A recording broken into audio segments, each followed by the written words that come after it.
Welcome back to That's Life with John Carver. This is episode number 280.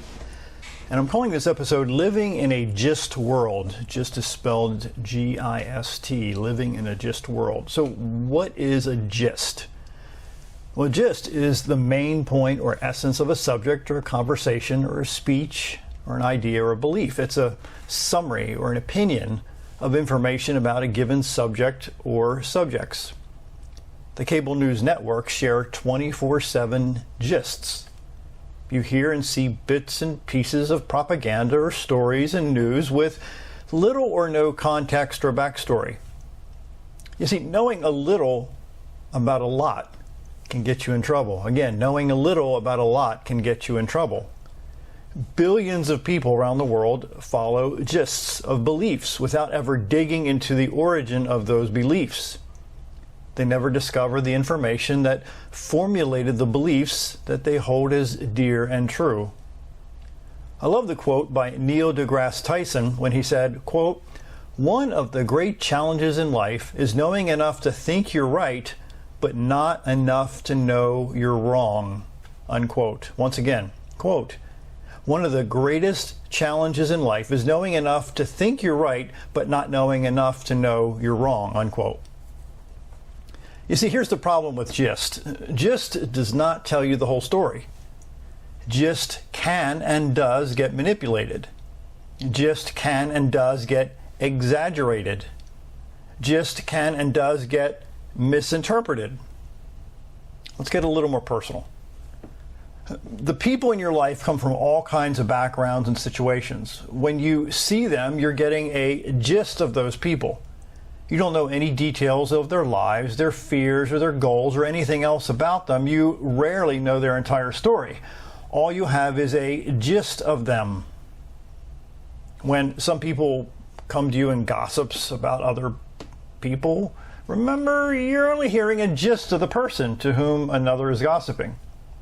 When you encounter a rude person in a restaurant, all you're seeing is a gist of that person in that moment of time. As you discover, when others talk behind your back, all they know is a gist of you. It frees you from getting angry at them.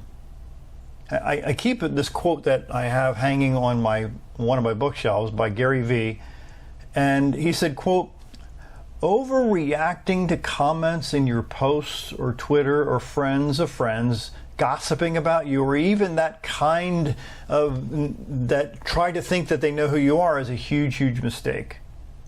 He says, before you believe what people say about you, remember they don't know you, but you do, and that's where the conversation gets interesting, unquote. So imagine you need surgery. Would you want a surgeon to operate on you who had a gist of knowledge about your illness? I hope not. Yet many people take advice and believe stories from people who have no idea what they're talking about or have ever done any research on the subject. Remember, a gist is a main point or essence of a subject or a conversation or a speech or an idea or a belief. So to avoid being sucked into the gist world, you might need to consider changing some things in your life. So here's a few suggestions.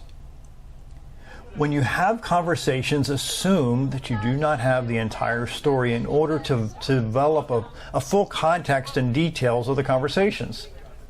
Something or a lot of somethings is always left out. The news is always a gist. Never, ever do you get the entire story in the, quote, news. So consider turning off the news. Rethink what you think is true.